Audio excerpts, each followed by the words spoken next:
আজকে দেখেন না, যে মানুষটা সন্তানই জন্ম দিল না, সেই মানুষটা বলে আমি সন্তানের বাবা হতে চাই। ভাই খেয়াল করছেন? আপনার সন্তান জন্ম না দিলে কি সন্তানের বাবা হওয়া যায়? যায় না। ৭১ সালে ফিরে যান, এই যে সব মুরব্বীরা বেঁচে ছিল, নতুন প্রজন্ম তখন ছিল না।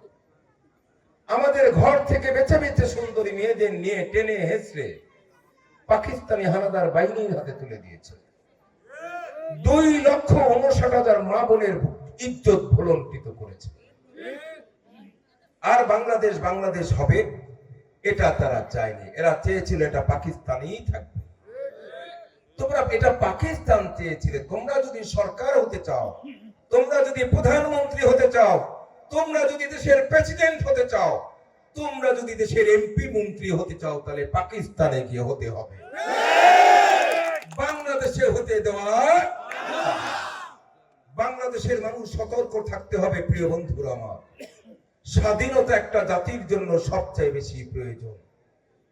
বাবাই পাখির ডাকি বলেছে চড়াই, করে ঘরে থেকে করো শিল্পের বড়াই। আমি থাকি মহাসুখী অট্টালিকার পরে, তুমি কত কষ্ট পাও রৌদ্র বৃষ্টি ঝরে। বাবাই হাসিয়া কহে সন্দেহ কি তাই, কষ্ট পাই তবু থাকি নিজের বাসায়। আমরা নিজের বাসায় বসবাস করার জন্য, স্বাধীন সার্বভৌমত্বের দেশে বসবাস করার জন্য অকাতরে ৩০ লক্ষ লোক শহীদ হয়েছে। বুকের তাজা টাটকা রক্ত বাংলাদেশের সবুজ শ্যামল চত্বর লালে লাল করে দিয়েছে। আমরা এতটুকুও ব্যথা পাই না, কারণ জানি একটা দেশ স্বাধীন করতে হলে এটুকুন ত্যাগ আমাদের স্বীকার করতে হবে।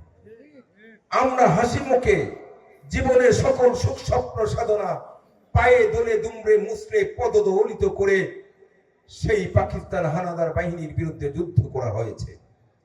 আর সেই যুদ্ধের নেতৃত্ব দিয়েছে কে?